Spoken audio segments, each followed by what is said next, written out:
Salut à tous, c'est Cbix, j'espère que vous allez bien. Aujourd'hui, nouvelle vidéo où on va parler de différentes cryptos low cap qui sont dans de très bonnes zones pour recharger. On va se focaliser sur des cryptos qui ont déjà bien latéralisé, qui ont déjà posé potentiellement leur bottom et qui sont actuellement dans une phase d'accumulation pour pouvoir repartir le plus vite possible à la hausse. Typiquement, je pourrais vous présenter des cryptos comme Cubic qui sont déjà des très bonnes cryptos et qui ont des très bons fondamentaux, mais également qui sont dans de très bonnes zones par rapport à leurs ATH. Et sur ce type de graphique, on peut voir que le bottom n'est toujours pas posé. Comme vous le savez, l'expression qui est assez connue dans le monde de la crypto, on n'achète pas un couteau qui tombe. Là, en l'occurrence, c'est le cas. On n'a toujours pas une zone d'accumulation qui est en train de se créer comme ceci, donc ça ne va pas nous intéresser forcément. Bien évidemment, toutes les cryptos dont je vous parle aujourd'hui, c'est des cryptos sur lesquels moi-même j'ai investi, qui ont de bons fondamentaux, une bonne tokenomique, dans des narratives attrayantes, etc. La première crypto, il s'agit de Trias, une crypto RWA dans la narrative du RWA. Donc gros fondamentaux, pareil, la tokenomique c'est incroyable, on a quasiment la totalité des tokens qui sont déjà en circulation, donc très peu d'inflation sur le projet. Mais bref, on va pas parler des fondamentaux dans cette vidéo. On peut voir que c'est une crypto qui a déjà connu un cycle. Alors vous le savez, le genre de crypto qui ont déjà connu des cycles précédents, j'évite de vous les passer, j'évite d'investir dessus. Là on est sur un projet qui a encore un potentiel de hausse énorme. Donc j'ai fait une petite exception pour ce projet, on va directement aller voir la charte. Là on peut voir que c'est assez intéressant. Donc tout d'abord on a eu, comme la majorité des cryptos, notre fameux pump en début d'année 2024. Après ça on a eu donc la correction que la majorité des cryptos en low cap ont mangé. Donc là on a fait une très belle correction quand même, hein. Si on prend du top jusqu'au bottom, ça nous fait un moins 62%. Et donc comme d'habitude, si on prend donc le dernier mouvement en compte, on a donc cette zone de rechargement entre les 0,78 et les 0,786 qui apparaît. Et là, assez intéressant, on peut voir donc que le bottom s'est effectué pile sur les 0,786. On peut voir que quand on arrive sur les 0,78, on a tendance à se faire rejeter. Donc aujourd'hui, on est dans une très bonne zone d'achat. Si on revient en bas du range, on sera encore plus dans une très bonne zone d'achat parce que les probabilités qu'on rebondisse après ça sont quand même assez fortes.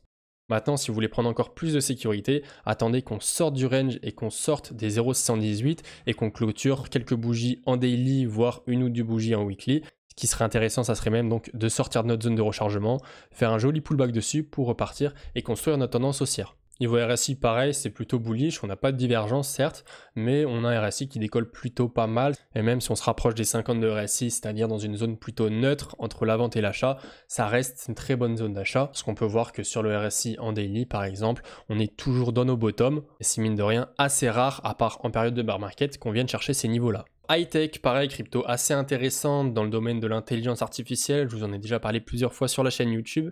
Là, on a vraiment une accumulation qui est en train de se faire depuis pas mal de temps. Donc forcément, à force de compresser la volatilité, la hausse qu'on va avoir derrière risque potentiellement d'être décuplée. On n'a pas les infos juste ici, mais il me semble qu'on est sur un projet à 100 millions de market cap, donc ça reste relativement faible. On peut aller chercher des gros multiplicateurs. C'est une crypto tout de même assez connue, comme vous pouvez le voir, le compte Twitter a presque 400 000 abonnés, 367 000 abonnés, donc c'est pas rien. Pour une crypto de cette taille, c'est juste énorme, mais j'ai envie de vous dire, tant mieux. Après attention, ça c'est un facteur qu'il faut prendre avec des pincettes parce que les abonnés peuvent être achetés ou quoi que ce soit, je vous apprends rien. Alors, la charte de high-tech, pareil, elle est extrêmement intéressante. Déjà, il faut savoir qu'on a eu une tendance haussière qui a juste été démentielle. Le multiplicateur qu'on a réalisé, il est juste énorme, 4212%, c'est-à-dire plus de fois 43. Après, c'est vrai que pendant le bear market, la crypto était vraiment très peu capitalisée.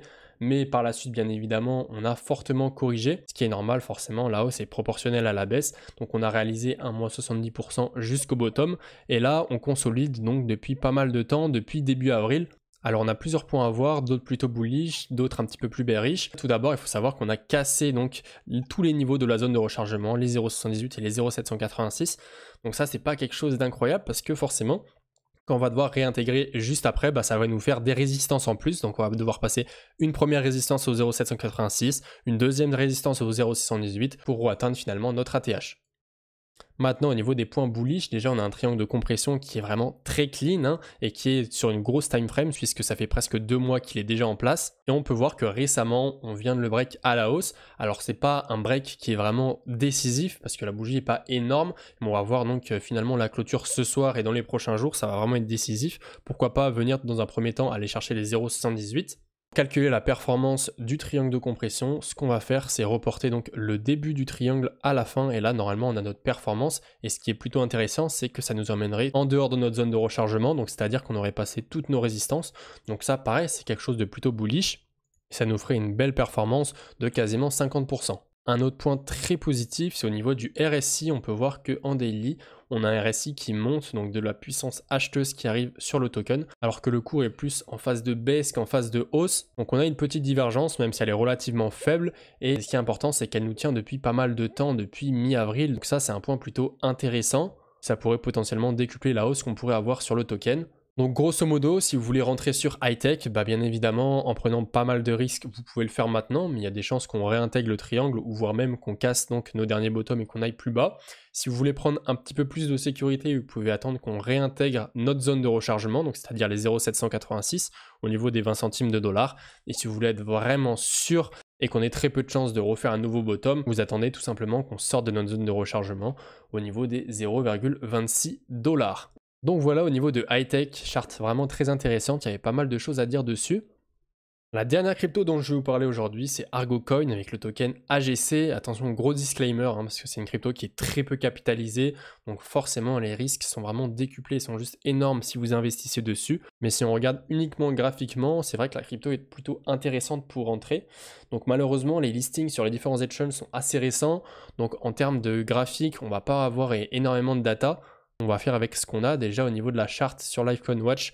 On peut voir donc que comme les autres cryptos forcément, on a une autre phase d'euphorie, notre phase de hausse avec un top qui s'établit mi-mars, presque 2 $, 1,86 $. Puis après ça, on a eu une belle descente aux enfers avec un bottom en dessous des 40 centimes de dollars. Donc comme je vous l'ai dit, on n'a pas tout l'historique malheureusement, mais c'est vrai que c'est plutôt intéressant parce que c'est vrai qu'on a notre bottom depuis fin avril. On a l'air d'avoir trouvé notre bottom, en tout cas, on a le retest 3 fois, on n'est pas passé en dessous. Et donc forcément avec la phase de hausse qu'on a connue, on pourrait avoir une accumulation qui se prolonge comme ceci dans les prochains mois pour potentiellement après l'été quand le marché va repartir lui aussi à la hausse. Puis si on fait ça, j'ai envie de vous dire, ça sera très bullish parce que compresser autant de volatilité pendant plusieurs mois, c'est vrai qu'après, si le projet continue à build fort et que les fondamentaux sont présents, le projet ne peut qu'exploser, j'ai envie de vous dire. Et pareil, j'ai oublié de vous le mentionner, mais on est sur une crypto dans le domaine de l'intelligence artificielle. On va pas passer tous les fondamentaux aujourd'hui, mais c'est vrai que derrière, c'est plutôt intéressant. Je vous en ferai potentiellement une vidéo pour vous expliquer vraiment tous les fondamentaux, comme je l'ai fait avec plusieurs cryptos comme Dinex, etc. Donc voilà pour le dernier projet. Alors bien évidemment, on a énormément d'autres cryptos qui sont dans de bonnes zones. Je pourrais par exemple vous citer Aleph avec le projet derrière Alephium, comme par hasard.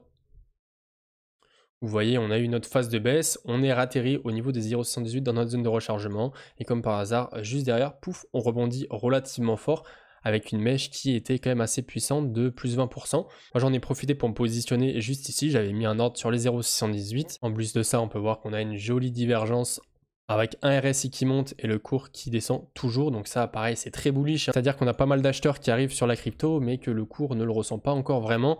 Pareil, le pourcentage de hausse, si on a un marché global crypto qui se porte bien, pourrait vraiment être décuplé, on pourrait monter assez haut. Donc voilà les gars, j'espère que cette vidéo vous aura plu. Si c'est le cas, n'hésitez pas à mettre un pouce bleu, à vous abonner pour les nouveaux. Merci beaucoup à tous ceux qui le feront. Je vous mets mon groupe Telegram totalement gratuit en description. Donc ça sert tout simplement à la communauté d'échanger, on partage nos nouveaux projets, on parle de tout l'écosystème crypto. Si vous avez des questions, n'hésitez pas à venir, on vous répondra avec plaisir. Moi je vous dis c'était CBX, on se retrouve très bientôt dans une prochaine vidéo. Allez, ciao!